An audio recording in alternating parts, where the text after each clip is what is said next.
in order to nail climb like IKEA furniture without an instruction manual.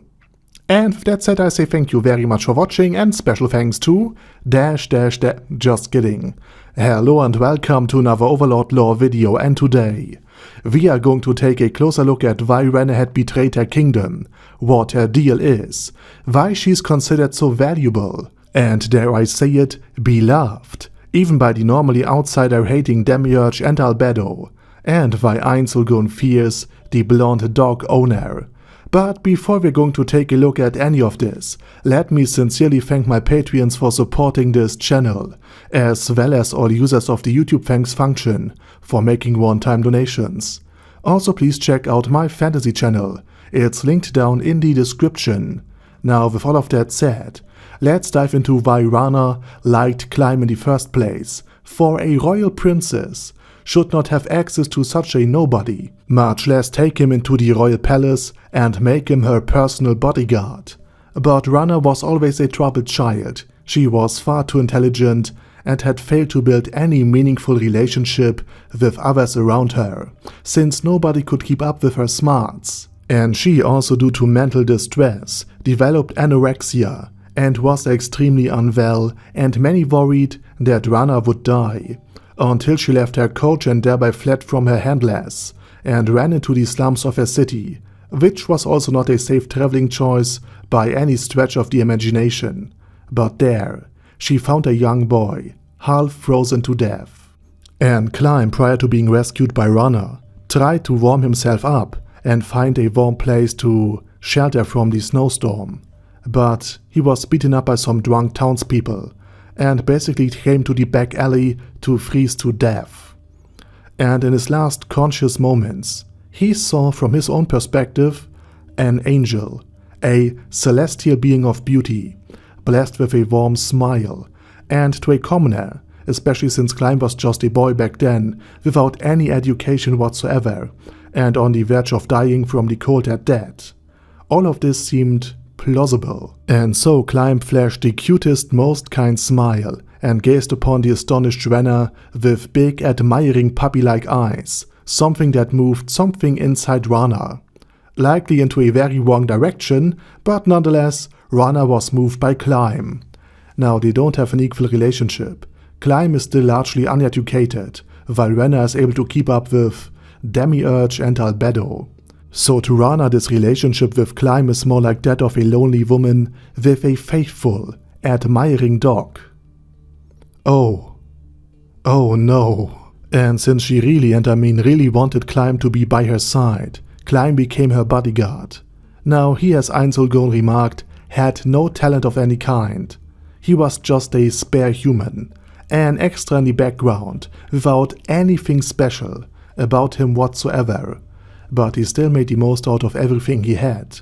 By training to his utmost limits, he was kept at gold, or level 20 at that, but he nonetheless stayed at his apex, his peak power, so to speak, in order to protect his princess. And also Renner was more or less tamed by Climb. Without being attached to her puppy, Renner might have grown to hate the world and to resent the people within it, but thanks to Climb, she was held back and acted in the interest of the common people.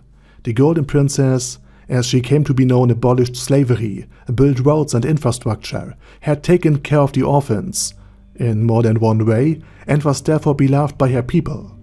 And she did all of this in order to appeal to Climb, who in turn believed that if Renner would just ascend to the throne by a streak of very good luck, and then be in charge of everything, then everything would be good, just and peaceful in the kingdom.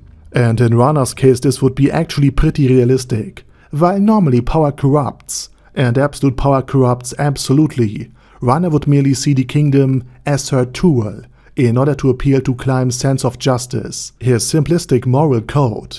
So just like Renner had, at this point only figuratively, bound Climb to herself, she in turn was restrained by Climb's moral code and his worldview, since she wanted to be seen in as positive a light as possible. She wanted to reflect positively in the big trusting eyes of her dog.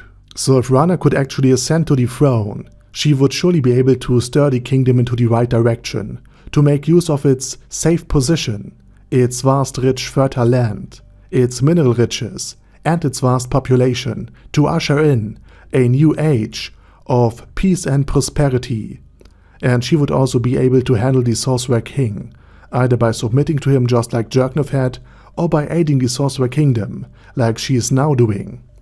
But she was a girl, and only the third-born daughter of King Ramposa, so she wasn't even considered to be a contender for the royal throne. Instead, her fate was to be married off to one of the big nobles in order to secure an alliance, like her two older sisters already had been. Something that turned Renner, unbeknownst to everyone in the kingdom, against her kingdom, her father, and humanity itself. And with that said, I say thank you very much for watching, and stay tuned for the second part that will soon come out in a day or two. But for today, this is pretty much it, and I say thank you very much for watching, and special thanks to Arder Daddy Arder, Bad Guy Ye, Bad Burrito 316, Beezer, Ben C, Brandon D, Chrissy, Crowley 0221, Sia, Crystal Prime, Dead Slime, Death is Mercy, Deathless Dragonlord, Demon Xenomorph 1987, Devin Downen, Ding Dong, Duckwagon, Dystopia, Dystopia II, Enigmatic Unicorn, Feral Shivan, Guy with Dead Head, Hector Marino, Hoss, Huster, Jacob G, Jana B, Jason, J. Morris, Chromius, Kyle R, Legendarius, Lelouch Britannia with a Mustache, Lexus Fox, Lord Nishikian Rai, Lord Touch Me, Merovec, Mr. Shoes, Mr. Tweaker, Michael R, Michael Y, Nope, Oh Hell No, Normal Toad, O'Kill, Overlord General Gasper, Paddy Pantum, Personage, Primus 11, Cune Kerkos P, Shergox's Daddy, Shadow Lightning Wolf, Shrine Keeper, Super Tier Magic Batista Bomb, Supreme Cheese, Staris, Ted, Texas Deer, The Orc Warboss, Rock Ed Smasher, T.E. Wang, Vash Hawkeye, Vegito 27, Venture Fanatic, Wilhelm, Xenokai, and Zonagon. Thanks guys.